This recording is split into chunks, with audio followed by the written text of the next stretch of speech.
Welcome back to the deep dive. Today we're zeroing in on a really seismic shift happening in the Himalayas.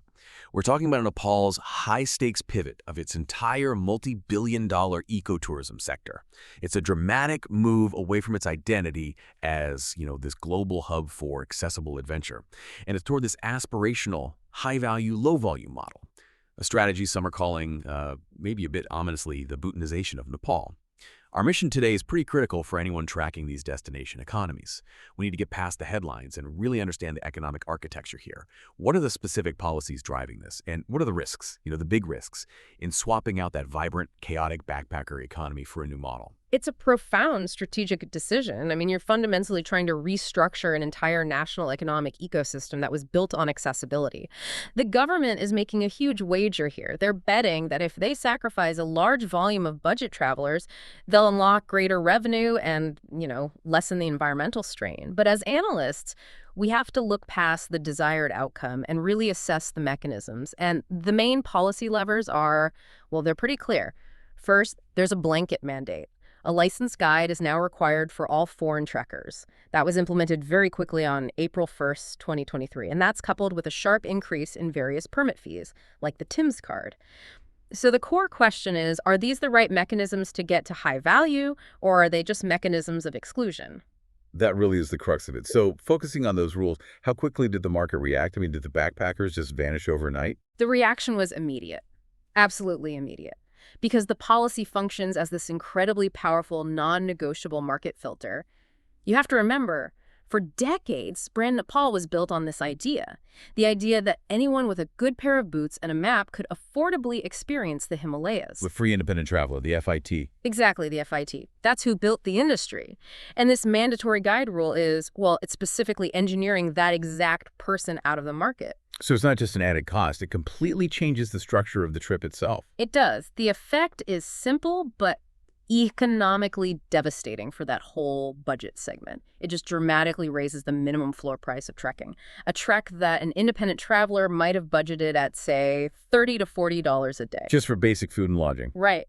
That now starts, realistically, at $60 to $80 a day, because you are forced to hire a guide through a registered agency. This instantly just wipes out the entire low-cost traveler segment. The numbers from the months right after implementation confirm it.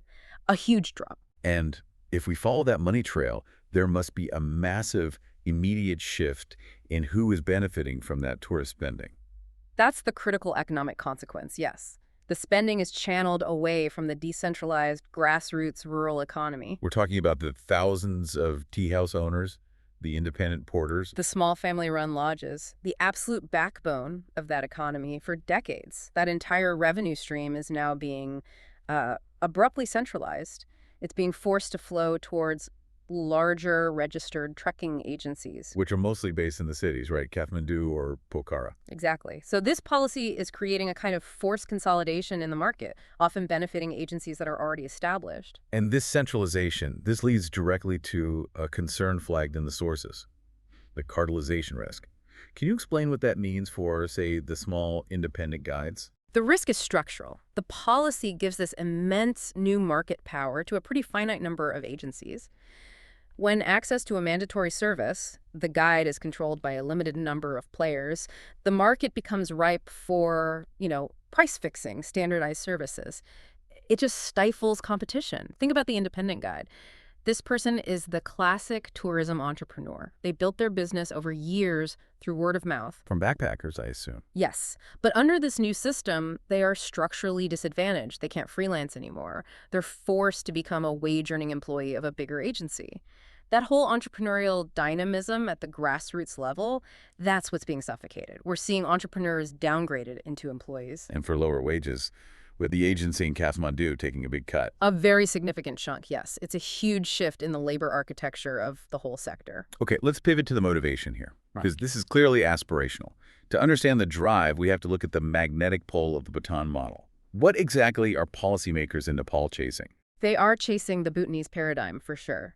It's a state-controlled tourism sector, and it's all centered on this mandatory sustainable development fee, the SDF. Now, that fee is designed to fund infrastructure and conservation with really high yields while, dramatically reducing the environmental strain from overcrowding. It's an elegant solution in a way. But there's a catch. A huge catch.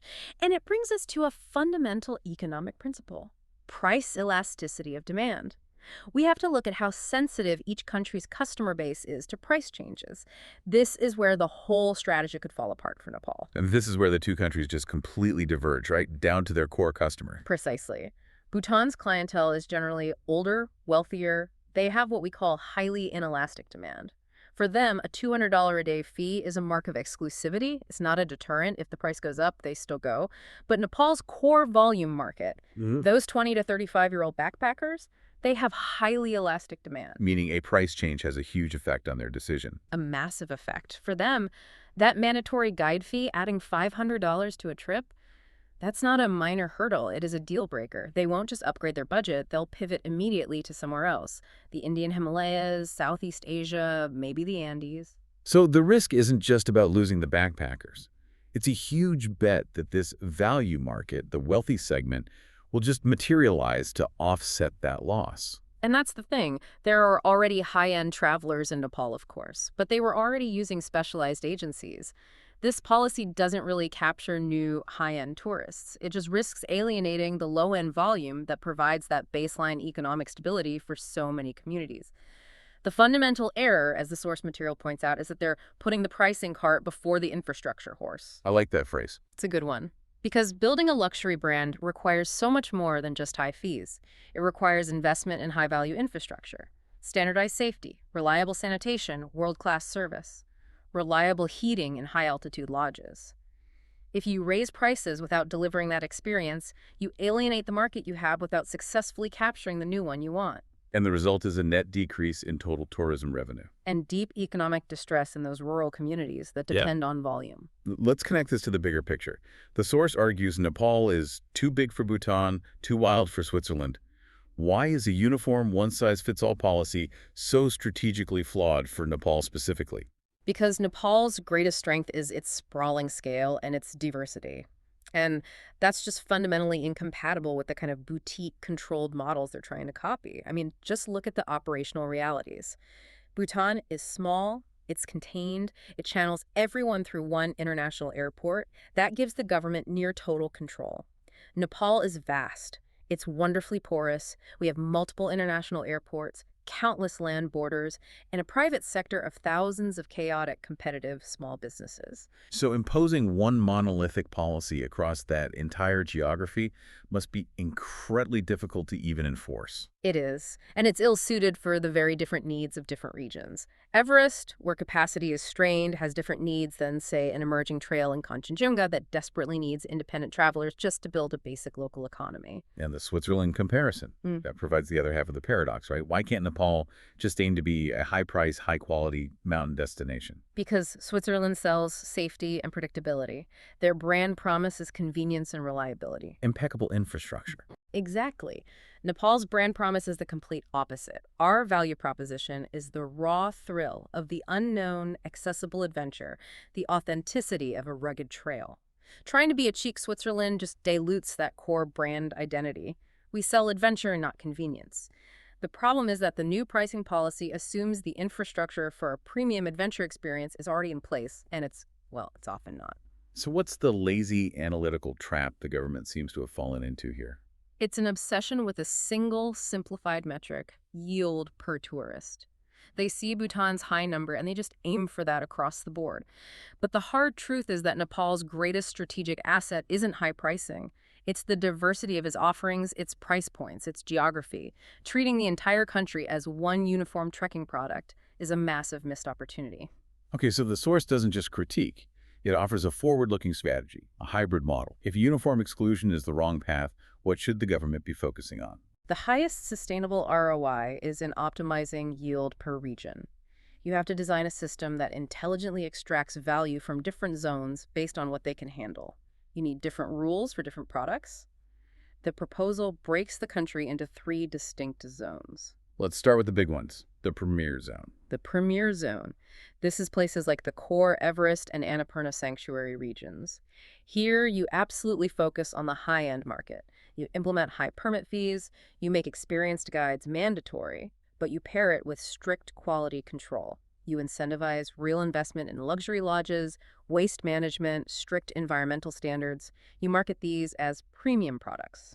And what about preserving that legacy of accessible adventure? How do we keep that spirit of the independent traveler alive? That's the adventure zone. Places like Manaslu, Kanchenjunga, emerging trails. Here, you preserve independent trekking entirely, keep the permit fees moderate, and critically make guides optional. That preserves the essential flow of the FIT market. But what about safety? That was the government's whole argument for the mandatory guide rule. Right. And you mitigate that risk with technology. You mandate that all FITs in these zones carry a GPS tracker, and you require them to hold high-level rescue insurance. This shifts the liability, and it creates a whole new business ecosystem for tech services, all while keeping that crucial brand-building FIT market alive to open up new routes. And finally, you have the cultural community zone. Village homestays, low-altitude trails. Here, the focus is just maximizing dispersal and community benefit. Minimal fees, encouraging longer stays, direct spending on local food and crafts. So a tiered approach lets Nepal be Bhutan and the Khumbu for the high spender, but classic Nepal and Longtang for the adventurer. Creates a market for everyone. What's the ultimate challenge for policymakers in actually doing this? The ultimate challenge is shifting the mindset. It requires the political will to move from these blunt, one-size-fits-all rules, which are easy to write, to a much more complex, nuanced level of governance. It demands a level of strategic coordination that isn't there in the current system. This has been an incredibly insightful deep dive. I think the key takeaway for you, our listener, is clear. The shift toward high value is a desirable goal for Nepal, but the current execution, which really just relies on simple exclusion risks, hollowing out that grassroots industry and damaging brand Nepal's reputation as the world's most accessible adventure hub, nuance is essential. Absolutely. We've seen that pricing policy alone can't just manufacture a luxury brand. It just makes Nepal more expensive, not necessarily better. And that begs a final thought for you to consider. Beyond just raising fees, what crucial investment, be it in trail infrastructure, waste management, or reliable domestic air travel, must Nepal prioritize first to credibly compete with other luxury destinations and truly earn that high-value label? Because that infrastructural commitment, that's what separates aspirational pricing from realized sustainable value.